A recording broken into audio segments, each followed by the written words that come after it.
live. Today I have the honor of interviewing Ardamus, a prolific hip hop artist and performing artist. Ardamus has been dropping albums for years. He's a staple in the Mid-Atlantic region. He performs with 3 separate bands, and in addition to that, he has over 12 projects that he's released under the record label he signed to, Cold Rhymes. So let me go ahead and bring him in. Yo, peace, My what up? bro, Yo, what's up, man? Good to see you, man. It's been a minute. it has been a minute. It's been so long, I'm on the other side of the country. Right, I know, right? Like, when I saw you moved to LA, I was like, dang, man, I got some people out there I should put you in contact with. I'm glad to see you make your move out there, though. That's dope, It is, man. It's been cool. It's been a real cool experience. It's a whole different vibe, man. You know, like, Oh, yeah. it truly is like different. It's really like a great place for creatives. Oh, And yeah. you feel the energy is different. You know, it's almost like the DMV. Like if you wanted like a defense contractor job or a government job, it can happen easier there. Creative stuff happens easier here. I don't know how else to explain it. You know what I'm saying?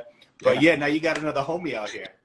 Yeah, I got a couple people. My man Cali Don, he's out there doing his thing. Ryan Lucas, who's from here, he was out there for a little bit. I think he goes back and forth from there, here and there. I feel like one of my homeboys, one of my peoples from back in the day, my man Chris, who had a band called Fuzz Queen. They broke up. He wound up out there, like I want to say right outside the LA area. Yeah. So I'm kind of familiar with LA. I haven't been in years, but I like it though. I like it a lot. That's what's up, man. Well, you got to let me know when the tour gets you over to the West Coast. You know what I'm saying? So we want to talk about your music. Oh, sure. My bro has always stayed busy, but as the years go on, it becomes ever more impressive. And you've gotten more prolific. You know what I mean? Yeah. So we're going to talk about all that. But, you know, for the folks that maybe are just discovering you or don't know the whole story, why don't you tell us, you know, a little bit more about your musical journey, how you got started, how you fell in love with music, the beginnings. Oh, man. Born and raised in Nashville, Tennessee. It's like an area where, you know, of course they say it's like, you know, a musical town, but it depends on what you're going for. But like my sister, growing up, my sister had this Rap's Greatest Hits tape. And I remember just being able to like sneak in, listen to it, you know, like we're not sneaking in a room or anything, but I just remember her just like kind of letting me like listen to it on the Walkman. And it had stuff like Roxanne, Shantae's Roxanne or UTFO, all that stuff, man, from back in the day. And it just kind of grew on me. And then like there was a split too, because I would drive a lot with my dad. My dad, he would play like all kinds of jazz music. Like he had a lot of Spyro Gyro, Earl Clue, a lot of Herbie Hancock, but this was like that. It was like that point where it was like softer jazz kind of, but it wasn't like a lot of like electronic drums either. It was like a weird time. Like my dad had he had the CDs and he would dub them all on tape, and we would just listen to it in the car all the time. Like whenever I go somewhere with him, I kind of had a very big effect on me. So I wound up wanting to rap like around, I want to say 8. It was like 8, and I wrote I don't know how this happened, but I wound up writing a rap for like a church talent show, and like in true fashion, I gave myself the best lines. Like I was like battling some kid that didn't want to go to Sunday school, and like I gave myself the best lines, of course, and I beat the kid that didn't have the best lines. I wrote the whole thing. It was funny. Like looking back on it, I was like, I probably should have done that, but you know, it was fun for me to do that, and I really didn't take it as serious until I got to high school. I was 13, and by then, you know, it was crazy. I realized, you know, there was no kind of in Nashville, Tennessee, you know, rapping at the time. Like if I was 13, around the mid '90s, you know, we had a scene, but it wasn't like a scene. You know, it was like you had a couple of kids that rapped around the way. It started getting kind of gangster around then. It wasn't, you know, it wasn't like what I grew up on either. So it was kind of it was a very trying time trying to find like yourself as an artist and self identity. And I was like questioning where I wanted to do it and not like take it more serious. Yeah. So I was battling in school. I was doing the beat on the table. I was rapping. You know, that was like a long journey. I really didn't even hit the studio for a long time until like seriously till after high school. I had the studio once when I was in high school. It was like a friend of mine's. It was like a neighbor. It was like a neighborhood friend of mine's friend. His older brother had like the studio. They had like this gangster ass like album out. It was like crazy. It was like crazy looking, like pseudo, almost like Cash Money cover. Like they were into that. I tried to do this song. I tried to do this song called "The Loser Wins." I don't know why I tried to do that, but I was trying to like think of something like I don't want to rap gangster. I don't do that. So I was trying to do this song about that, and they were really intrigued by it. And I was like, I didn't hit the studio for a long time after that. I just wrote a lot of raps, and wound up getting to Howard, and I'm still like I think in the midst of it, freestyling, battling, and all this. I was trying to figure out the science of it. Really, I was like, Yeah. I just really didn't understand. I think I understood it because I had like my favorite albums by then that I listened to, but I didn't understand what I wanted out of it, Yeah. or what I was discovering about a lot about hip hop. So, um, When you were at Howard, were there a lot of cats rapping? oh, completely. There was like it was weird too. Like the first day I was there, a bunch of us, like some of the guys I still talk to now, a bunch of us just wound up in a cipher, Wow. like during the animation one day. And it was like one of the craziest moments where, like two of the cats rapped. It was like, oh yeah, da, da, da. I tried to spit some bars. People walked away. I was like, man, I was so mad. Because But by like, that time, this is post, by the time you're in Howard, this is post Puff Daddy, it was, Smalls, Rockin' Howard. Howard Homecoming was established as basically the biggest homecoming for HBCUs, yeah, right? it's just so this is pivotal. It was post Puff, post Big, but this is like right where Raucus is on the upswing. So we had a homecoming where we saw Most Def, we saw Pharrell Munch, we saw Exhibit, we saw Dead Prez. Wow. Like we got to see, and on the R&B side, you get to see somebody like Maya on the come up. Yeah. So we got to saw some key things happen there. The best, I won't lie, the best performance I did see at Howard was Exhibit though. He killed it. Like that was amazing what he did. But yeah, we had battles like yeah, a bunch of us were rapping. People took notice. They developed this thing called Verbal Armageddon. Everybody started getting into it. Like I did it for almost every year it was around. Like I feel like 'cause I didn't okay, I made it to the third round like 6 out of the 7 years I did, I think. Like even when I graduated, I participated in it a little bit. That was tough too. Like there were times where, oh my God, I feel like one time I was battling one time, and I got booed in my first round. Like it wasn't like a face to face battle at the time. It was like we had to we had to we had to like deliver a topic, and if you failed in that part of the round, you got bumped to another part of the round where you had to freestyle to get back into the first round, so to speak. So I'm doing my thing. Somebody booed me. I called the person out. Everybody went crazy. I got mad. I was heated. Like, I'm never, I'm never like a violent guy and like that. I did hop off the stage and look for whoever that was. I was looking for that person. Oh, I was so tight. I was like, oh man, I made it to the second round, but that was a funny memory of that. Yeah. But yeah, man, we had battles. I joined a crew called Latter Day Saints at some point. It was me. Um, let's see, Icon, Mike King, Yeah. Mike King, my man Cali Don, Perfecto, Vainglory, rest in peace to Vainglory, and my man Mr. Cliff. We didn't do too much as far as like putting out stuff. We had like a compilation CD. That was it. Yeah. Yeah, that was like mid. That was like probably later on. That wound up being later on. Yeah. We formatted things. You've always been prolific as a performer, Oh, right? But I do remember you've always been down to jump in a cipher, yeah. right? At what point do you start recording? Because I think you know what you're telling us is you had that early studio work, you know, when you were younger, but then you were really into ciphering and you know, being on the DC stream, being a U Street, Mm-hmm. you know what I'm saying, being up in Adams Morgan, being in all these classic DC areas and jumping on mics.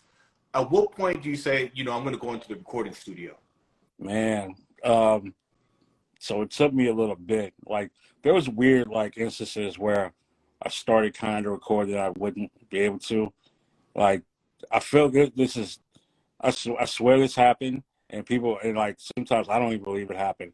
I feel like I ran into one of the guys that recorded with MF Doom a long time ago. We lived here in DC, and I was tripping because like I sat with the dude one time because it was like through one of the cats and well, two of the cats in Latter-day Saints, and we recorded a track over there at one point. But he played some stuff that Doom did. I was just like, oh, word. I was like, because my man Harry, he played some of the stuff that was on the Doomsday 12, you know, and I was just like, and I was this is like different versions of these songs. Come to find out, Doom was living around here. I found this out years later. So I was Wow. like, okay, imagine that. That's a trip. So that was like one of the few times I got to really record. I really didn't start recording until I went back to Nashville, and it's ironic how this happened. Oh, what up, Enoch? I see you, bro. When I got down to Nashville, an old friend of mine, this white kid Andy, who rapped or whatever, we ran to each other like in a weird way and started bonding and building. He knew this 3-piece band, like this 3-piece indie rock band that had a studio, and he would record with them from time to time. And I was like, oh, cool. So like when I'm home from college, I could just record with them. The drummer, his name was Seth. He had like he had the Akai, man. I want to say it was like the Kai S900. It was like a weird version of it wasn't the NPC. It was Right. It was like some oh offshoot of the, some yo, distant cousin of the MPC 2000. it was like it. Man, I wish I remember the name of name of the model. Akai definitely made it, and we were working on like reel to reel too. And that Wow. was, I tell everybody, man, if you're an artist, at some point work on reel to reel. Mm. Do a reel to reel session. I'm gonna tell you right now, it's going to change your mind about how recording is done. Because Wow. that I haven't been able to work on reel to reel since, but I loved every minute of it because it was like the process of it is amazing. So he would make the beats, and like I recorded like 14 joints. I brought like two of my homies from way back on one of the joints. And then like I kept like 7 of them. It was very experimental, like crazy offbeat. Like I was, and there was, it was. This is the whole thing about the figuring out the science of rap.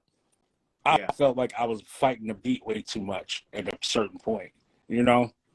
And I didn't really discover this until like way later. So I record this project with these guys, right? You know, I'm still figuring out my style changes. I wind up running into a good friend of mine, my homeboy Greg White. Shout out to him. He was the one that really got me focused in the studio to record, but to kind of like control what I was doing, like to kind of make it a little bit more smooth, not where I'm like rapping against the beat. Because on that first project, Life is a Humbling Experience, I really am like doing some weird, crazy stuff where I'm like going against the beat kind of. But it was Yeah. cool because, you know, there's punches in it and there's like run, all that. But I was really trying to, I guess I was just going against the grain so hard that I didn't realize like I need to like slow it down a little bit and then I can go back to that crazy style. I just need to refine it.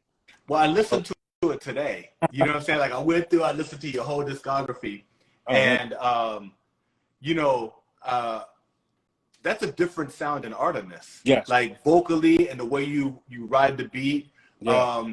It sounds to me a little bit reminiscent of East Coast cats like maybe Pharoah Monch, Yeah. a little Pharoah Monch, Prince Poe. Like you're in the pocket and you're like doing real interesting styles that maybe come from your freestyle background, right? Yes. Where like when you're freestyling, you can do voices. You're really like in the mood. It depends on what's going on in the cipher, right? You're writing beats like that. Nowadays, your most recent material, you're like in the pocket on the beat.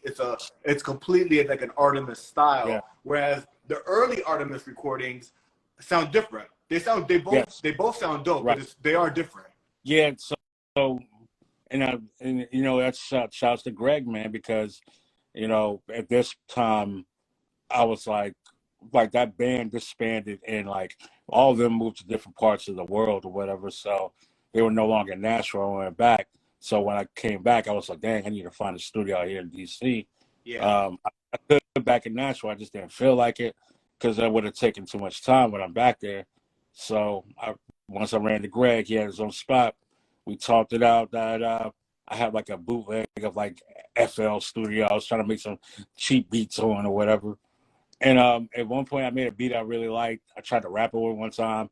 He was like, bro, you're too all over the place. You need to sit with the beat, understand it. It kind of hit me in the gut like, oh, man. You ain't. I was like, but I thought about it. I was like, wait a minute. What does he mean by this? So I walked around my Walkman for like a week. I'm like, listening to stuff. I'm like, what does he mean by that? Mm-hmm.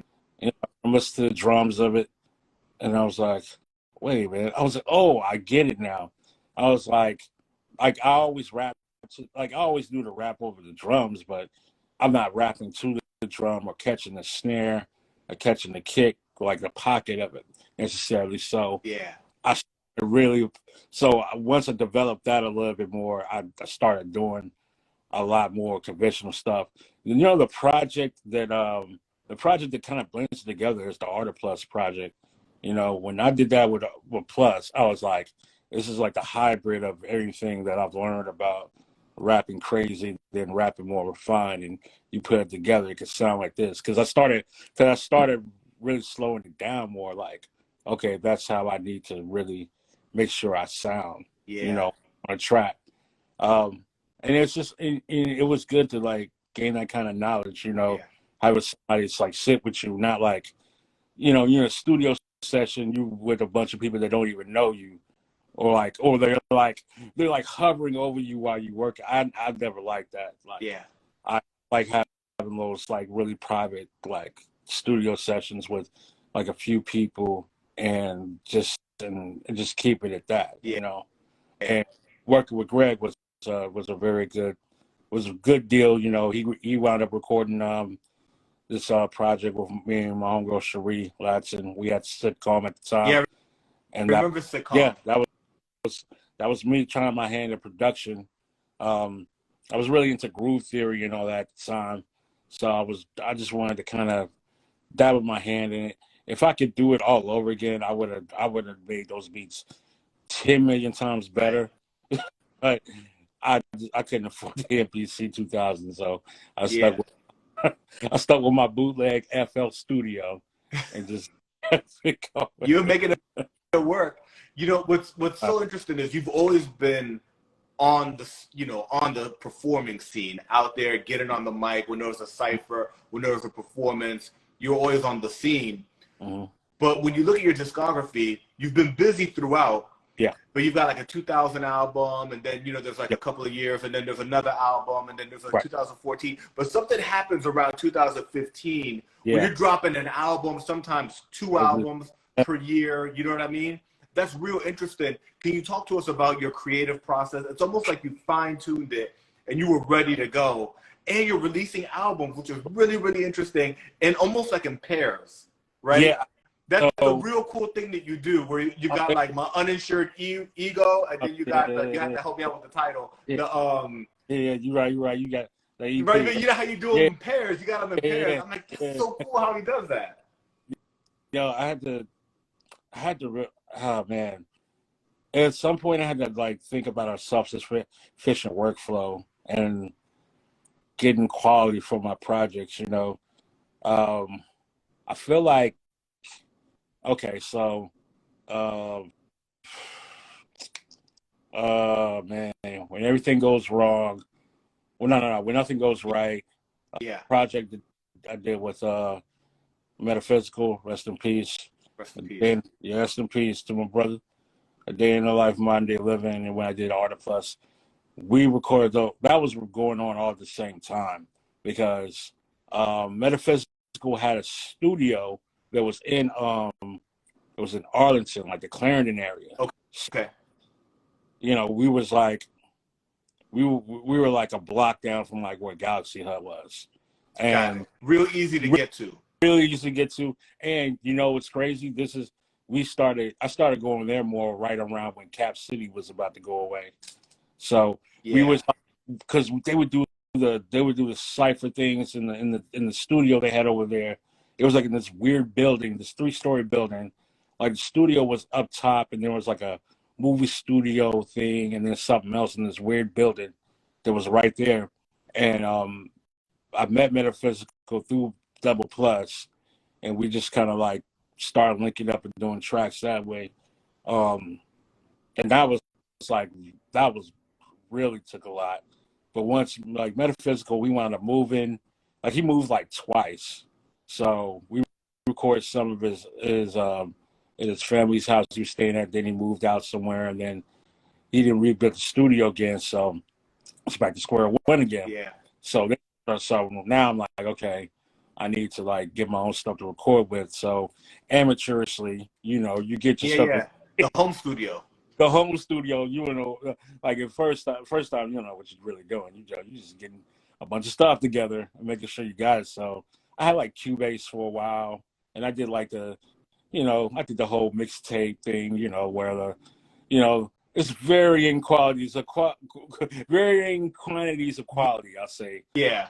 So to speak. So I did stuff like that because I had unreleased stuff that I wanted out there, that I had newer stuff that I did. So I tried my hand at that, and I just couldn't. And for a while, I couldn't find a studio I could trust. I wound up. So nowadays, I go out to Night Sky Studios. Shout out to my man Ron Vento, who does amazing work. He produced a lot of. I met him because he did stuff with my good homie Edward Aziz, who I'm in Drop Lockers with. Shouts to him. And through Night Train 357, who I've done production for in the past. Shouts to him. Just saw him last night. He was helping out with one of my bands. I had to figure out how to, because it's a long ways away, and I was like, I don't know if I'll be able to come out there, but I started working on a way to get out there. Like I record my stuff, but with quality now, like stepping up the game, and then have it ready, and it's mostly self-produced, so I'll have it all ready in one. I get out there, get it mixed down. He has a good ear for like doing co-production too, so be like, let me try this, do this, that. It's like a simple process now. And I also record with my man like Diaz at times. He runs his own studio. Shout to him. He's like an Ableton master. If you ever want to get anything, if you ever want to learn Ableton, that's the man to talk to. He is a complete genius with that stuff. Great quality. So I've been streamlining like a lot more of the way I've been doing stuff. Like I've decided like I need to produce more of my stuff now. Because for 2 years I just made beats and didn't rap over any of it because interesting. Because like I just didn't like any of it because I made an EP with some of it, and I was just like, this is okay, but this is still when like in my FL phase. And then you know what? I'm gonna try something different. So all right, boom. I started trying to I got like Reason at one point. I was like doing sound design with Reason stuff, dumping the FL, make a beat out of it. It's okay. I'm not gonna rap over it. I kept doing stuff like that all the time. Getting those hours. Yeah, exactly. You get the 10,000 hours rule, right? Yeah. It wasn't until I finally got Ableton because PJ U-Rock, you remember U-Rock? I Shout know out to you, U-Rock. Rock. Yeah. Yeah, Upset the setup. yeah, Upset Setups. Shout outs, man. Shout out to you, Rock. He was he was the first person to put me on the Ableton. He had a version of Ableton. He had the version of Ableton where it wasn't easy to work with at first. And so he was like, it was a learning curve for him or whatever. I was like, okay, cool. I wound up getting Ableton years later with the APC 40. And that's when I started like getting, the beats started sounding the way I needed them to completely. Yeah. And since, since then I've just been building. Yeah. So Yeah. now I've been working with the MPC Live 2, the Teenage Engineering Op 1 and SP404. And I use the Logic Pro X. Yeah. So within that streamline, I get that together and I record at the crib. And at times, I gotta say shout outs to American University. We get let me not say we. I get to record it there at times with Oh, that's cool. Yeah, to my man Matt Tweeford. Shout outs to him. Dope producer, dope engineer.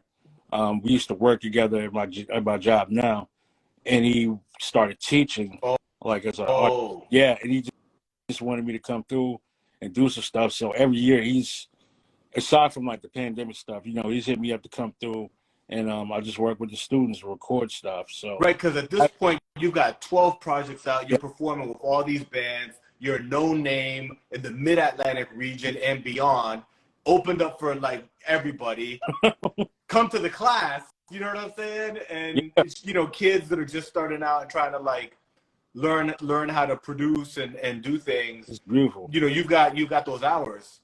Yes. I wanted to ask you, you just talked about how you streamlined your process, and that's how you've gotten really prolific. Right. Mm-hmm. So in the beginning you were figuring it out, and now you're dropping multiple projects per year. You're dropping cool conceptual projects. Mm-hmm. But the really dope thing you do that not enough artists do is that you'll time a release. So you'll finish a project and then you release it, but you're releasing it with merch. You're dropping cassettes, you're dropping physical items with it, short run collector's items. Can you talk to us about how you do that, how you time it, maybe what companies you're working with, like for folks that want to follow that Ardamus template?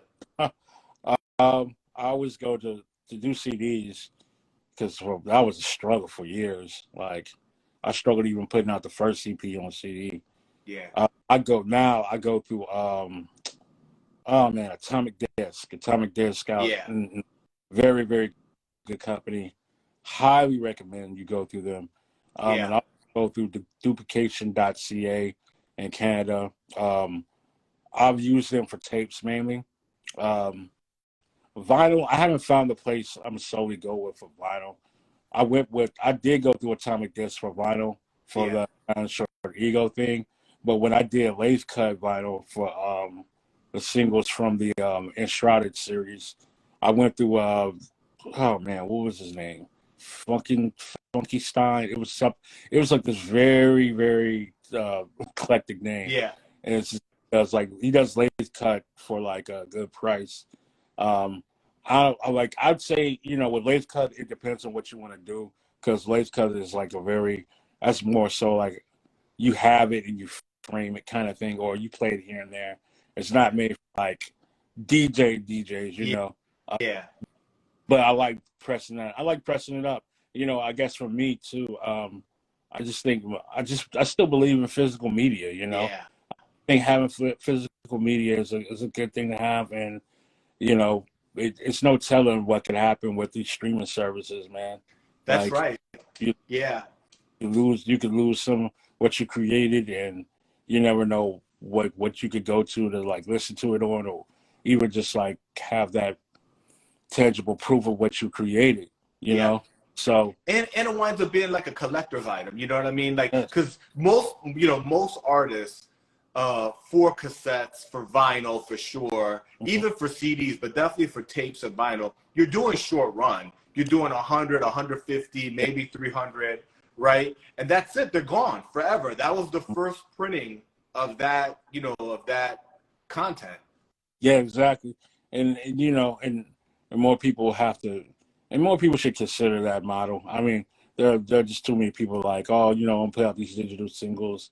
I very much so believe in the tangibility of a product. So you want to give people something to hold, cherish, at least like just be like, dude, dang, I got this, this single came in this packaging, it's a 7-inch single, but like it has this packaging, it has some credits and stuff, but stuff that you can't even read online sometimes Oh because it's not going to yeah, be, it's it's very interesting that we have in this day and age we have that to lean on, yeah, wish more people would consider that. I really yeah. do. Really, Yeah, it's almost like it's happening at the highest levels of the game where they're yes, still releasing physical media, and at the underground level, yeah, but the whole middle has cut out physical media. yeah, and we gotta stop doing that. I think people should stop doing it and Yeah, just really consider it. I mean, especially if you're into pressing up shirts and hats, because people still do that because you need stuff to wear. At the same time, having memorabilia, that's not yeah, bad. yeah. So I there are certain things I do regret not repressing up, Ooh, uh, or just having copies of. There are yeah. certain things I can't even get rid of now. So it's it's like a tug of war. You're like, well, So okay. so between the different, the different projects and then the different formats, tapes, vinyl, CDs, what's done the best for you? Oh man, that vinyl actually did all right. I can't lie. Yeah, Uh, the lathe cut and the My Unsure Ego EP. I actually had a lot of people that were interested in buying that. yeah, Uh, the gold tape did good too. That was I wasn't even gonna do like a tape like that at first, but I was just playing around with like the design, and I was just like, you know what, maybe I should just do this, see what happens. yeah, And yeah, quite people who I knew from like high school hit me up for it. I was like, whoa, okay. So the yeah. CDs don't ever run out though. That's the funny thing. Like you get like 50 CDs, you're good for like you are good. You're good for 10 years. You're good for 10 years. Like you don't do nothing else. You still have like out of everything. Like you ride tapes. You ride tapes. You can ride vinyl CDs. You find out you have 5 CDs buried somewhere. You forgot that you even ordered them. You're like, man, what is this? Too funny. Too funny. Hey, So, so in addition to like all the studio work you're doing, the fact that you do merch and that you actually create physical copies, which I think is really dope. It's so cool to see you like launch a new project, and then here comes the tape, and here comes the vinyl. right. In addition to all Mm, that, you're performing and you're the MC for several bands. Can you talk to us about, well, first how that happened? Did it happen and like little by little? I mean, I know that you're one of the hardest working men in show business, but bro, bro, you're like in like multiple bands. man, man, let me tell you, the the first band, the first band I was really in. Actually, let me go before that. Let me start before that. Like, I really didn't. We were kind of a band, but we weren't like a band. Yeah. Um, it was Ingleside Collective. It's funny how this worked out because um, my homeboy, my man Harry Hodder, dope DJ, shouts to him. He used to be roommates with Jerry Busher from Fugazi. Shout out Okay. to Jerry, good dude. Jerry knew the homie Flex Matthews. We all love Flex. We all know Flex. We all know him. Shout out Flex So Matthews. yeah, shout out man Flex. And we were supposed to. I forgot. We were supposed to link up or something.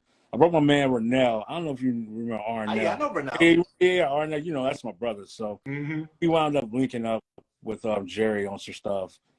I forgot how this happened, but he he he always knew Hash. Hash played bass for 3B Corporation, Oh, and yeah, when we wound up trying to do this thing called Ingleside Collective with this kid Navi, who we knew from like just out and about. So that was kind of the first pseudo band thing that I did, like officially. After that, the DC scene had changed, like musically, And like I don't remember exactly when it happened, but I know there was this thing that popped up called Flash Band, and like Okay. it was connected to seven drum. At the time, there were seven drum lessons. It was Okay. kind of connected with those folks a little bit, I think, and they were doing a hip hop MC competition for this. It was part of this hip hop flash band competition thing. I can't remember exactly. I did the competition Tropicalia. I came in second. The people were like, hey, if you compete in the thing, don't forget to sign up for the hip hop flash band. I was like, I still don't understand what this is. So I You're saw like, I'm signing up, but I don't know what it is. like, what is like? Okay, looks like live band stuff. I was like, okay. So the dude and the guitarist of Lucky So and So, he hits me up and he's wondering if I was this other person. He had the wrong person. But I was like, well, I came in second. He was like, oh yeah, come through there. He was like, I was like, okay, I guess I'll show up. And I met up with the folks there, and like it was like one of the guys there is leading Parabellum Ralph. Shouts to him. He was Yeah. one of the people I thought was really dope in the competition. I was like, oh yeah, you here, dude? Oh cool, da da. Rap with him. So we wound up competing in the thing. We did like a bunch of Dilla cover stuff, and Oh, cool. after that, it was like, yeah, maybe we want to continue this da da. And that's how Lucky So and So was born, basically. Yeah, Oh. yeah. Well, kind of long story. Yeah. So that's how basically it came together. And like that's been like a very cool jazz kind of fusion thing. We just had a lot of turnover so much, Yeah. on this, and then when we can record, but we just work it out. Um, Strange as they click. Uh, I was at oh yeah, I was at Funk Parade. That's what happened. Yeah. Funk Parade. We were talking to Chris Nunham, who does a lot. He does listen local first and everything. We were trying to put on this like cipher thing for everybody to get involved with. So we wound up talking to him about posting up in front of this barbershop doing it. So rest in peace for Man Black Math. He was playing beats or whatever out there. Arnell was there. Dior Ashley Brown, shouts to her, and Flex came through. So freestyling. The drummer for the band now, he saw me freestyling. He asked me a question, and I kind of made fun of his answer. His question, well, I was freestyling. It was just like funny. Like he laughed about it. Flex got his card or something. He's like, hey, he's trying to do something, da da. And Flex is like busy like I am. So he was like, hey, I can't wait. I got da da. I was like, I'll meet with him, talk. So we met at Alero's and talked for a second. He was like, yeah, man, just give me a few months. I'm going to try to get it together, do something.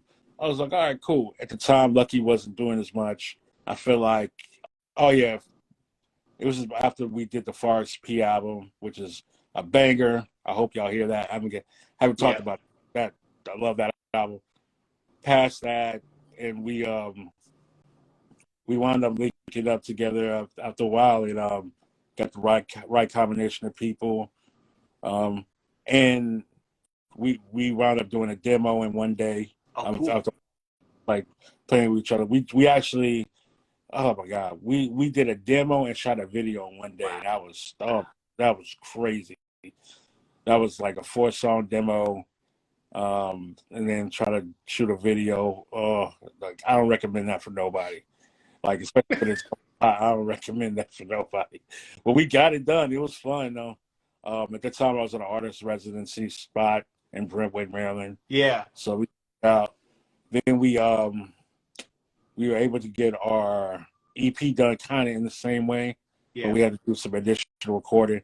And right when we dropped the EP, the pandemic hit. So that was nuts. So that was man, that was crazy. That was around the time. Oh man, God bless the dead. Sam the Man Burns, yo. I ran into him. I'll never forget this. I ran into him literally out in front of not the Rhode Island Metro, the Noma Metro. Yeah. And I was on my way to work.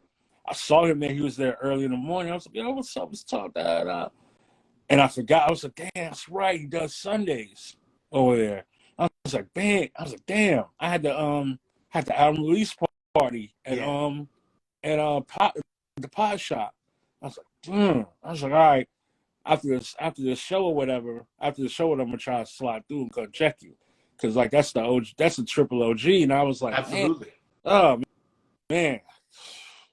And I got the news later. I was heartbroken, man. But and then the pandemic hit, and it was like, man, come on, bro. Yeah. So yeah, like that was a weird memory to have of that EP, because we killed the show, and I was like, oh man, I can't make it out. So now I'm gonna slide through. I'm gonna slide through next week.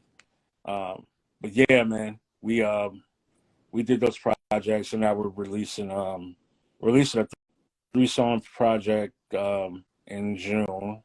Yeah. Oh, okay. Coming soon. Yes, in June. Yeah, like mid-June, and then we got another batch of tracks coming out later this year. We're all busy, you know. It's like our drummer lives. He's from Canada, so he goes back time to time. Got it. You know, we got family people in the group. We got all kinds of stuff. But when we get together and do stuff, man, it's great. Now, Color School Band. That is initially I was not part of the band. Yeah, that's the third band. Yeah, so I don't remember how I met them. Like, I just be honest with you. Renell met them first. Yeah. And like he jammed with them at I guess it was one of the jam things at Seven Drum City or whatever. And he just asked me to come in and help out here and there, because sometimes he couldn't make some of the gigs. You know, he just wanted me to build with him, because, you know, we have got to have a good chemistry or whatever. I was like, okay, fine. I was like, look, man, I got a lot going on. I don't know how I'm gonna do this, and we've been able to make it work. You know, it's definitely it's definitely a fun band to be around, because you're just around these guys that are older than us. They're just like they still get the very energetic happiness to just be able to do music and have fun, you know. And there's never a dull moment. They are a complete trip. I love them to death. That's dope. Yeah, man, it's good. It's different for me too, you know. Because like there's a lot of jazz. There's a lot more jazz involved with Lucky So and So's. It's almost like straight rock with Strangers to Click, with like other elements. But Color School Band is like, I don't know, it's like, I feel like it's like kind of acoustic and bluesy at times. Yeah. It's a funny dynamic. That's cool. So you've got these 3 different bands, and they all have different styles, and at the same time you're doing production and working with other producers and releasing solo hip-hop albums. So you're really like, you know, you're hitting a big swath of different musical genres, but you bring the raps, which is really dope. Right.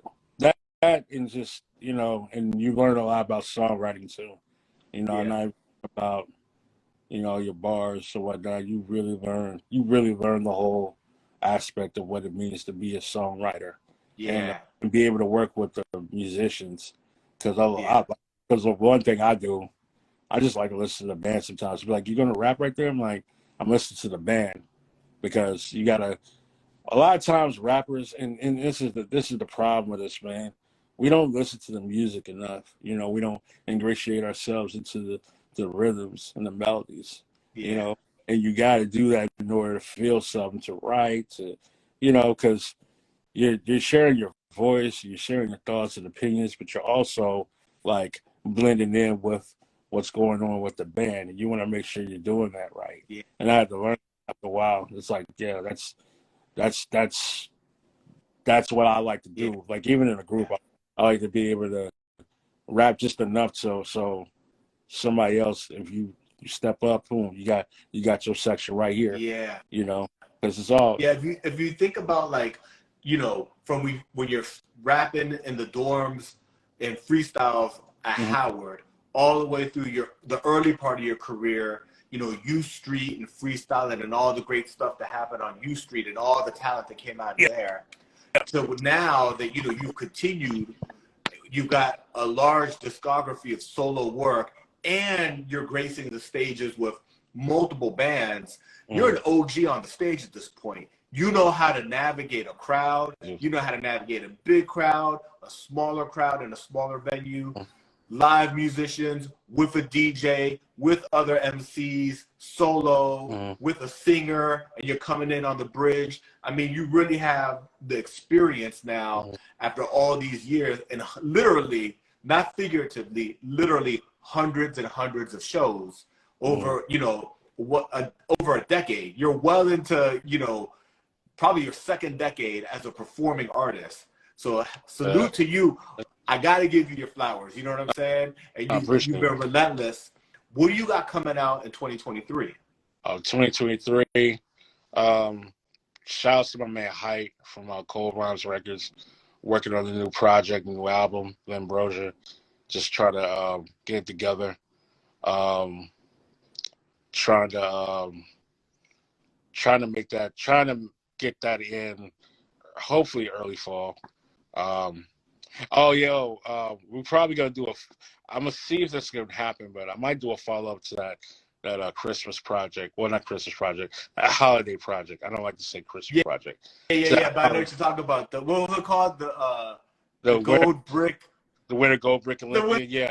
And the Gold Brick Olympian. That's a dope album. When I was, going through your catalog and like looking for music to tag with the different promotional things for this interview, I was going through everything. I was like, but this new joint's got, the music looks really good. You come nice on it. Appreciate it, man. I appreciate you, man. Thank you. And likewise, man, like I don't sleep. I was checking you out, man. Yeah, I like when I see my people. It's like they put out something I didn't even know. I love those surprises. Thank you, man. I'm like, okay, I get to throw it on and see what my man's been up to. Nah, that's dope. Nah, man, hey, man, steel sharpens steel, man. And I with the holiday project, man, I just said, you know what? All right, even though I did this album already. I'm just going to challenge myself to do this. And Height was with it. He was like, yo, I'm down, Yeah. And, my whole shouts to Erica, poor Erica. She has to work with me sometimes and do stuff with Cold Ron. She was like, it's so many tracks. I'm like, look, it's going to work. Trust me. Yeah. just hear me out. It's going to work. And now we made it happen. And it came out cool. And we left some stuff off. Because I was like, you know what, bro, I'd rather just do something with it again next year. And, we just throw some extra stuff on it and we just see what happens, man. Yeah. So, yeah, man. So you're thinking about dropping that maybe like around Thanksgiving? Yeah, maybe. We'll see. You know what I'm saying? Like, I'm going to see how this Ambrosia project goes because I got a lot of good feedback on the Psychedelic City Cowboy shit. Like, a lot of people dug it. And that was the crazy thing. That was the one project where I was just like, I never talked about my experience living here, Yeah. And how, like, me being from the South, where I came up in a neighborhood where it's like woods and sticks. Like, it was suburban, but it wasn't like safe. Like, I don't know how to put it. Yeah. It was like one of the weirdest kind of Twilight Zones areas to live in, and you living in a city. It's another kind of Twilight Zone where you don't. Yeah, so, and that was the whole thing about the album. I was just like, do I stay or do I leave? And the whole project just kind of goes through that, like, the reasons for staying and reasons for leaving. And, it's like, if I leave, do I go where it's all secluded or do I stay where it's like pretty huddled, or do I go somewhere where it's like a thin line of where it's like I can get to the city easier and then still get back to a place where it's quiet. Yeah. That was a very psychological deep dive. It's a wild thriller. Yeah. Yeah. So that's dope, my bro. Any other things that you want to plug before we wrap up? Things you got coming up, upcoming shows, and things of that nature. Yes. There is a show, so 2 shows in particular. On the 28th, I'll be at a place called the Ardamus. So. Oh yeah. Funny enough, Artemis at the Artemis. Everybody wants to make the joke, so I made the joke on the flyer. We're gonna have both this cat Soul True and Spoken Nerd on the bill. Soul True, he just ran into some issues. Heart goes out to him. Hope everything turns out okay. Spoken Nerd is gonna come through. We're gonna put a twist on it. You know what I'm saying? We're still gonna show's still gonna go on because Spoken Nerd, he's coming up from my hometown. Oh, so I kind of at least want to welcome him right. So that's gonna be at the Ardamus. Door's gonna be around 8, show at 9, $10. Yeah, that's pretty much it. But it's at the Ardamus. That's on 14th Street. I don't remember the address, but if you go to the Ardamus DC, the ARTEMISDC.com, you can find it. The main show, straight to the click, we have our EP release for our project called After Hours at DC9. Night Train 357 will be opening up for us. And it's gonna be a good time. We're proud of these songs, man. We got mixed by this guy who's he's done Grammy award winning work and made it sound really good, really good. So I'm excited for that. Yeah, that's dope, man. I can't wait to hear that. Yeah, man. I'll definitely slide you a preview. You know what I'm saying? Yeah, that's gonna be June 30th at DC9. Same day as the Indiana Jones movie, so I'm gonna be busy all day watching that. There you go. You gotta get it in. Hey, I can't look. I need to watch that movie just to end up my a childhood memory. You did Absolutely, absolutely, my bro. You are a staple in the DC hip hop scene in the Mid Atlantic region. You are relentless with your performances and all the projects that you're continually releasing. Your music is dope.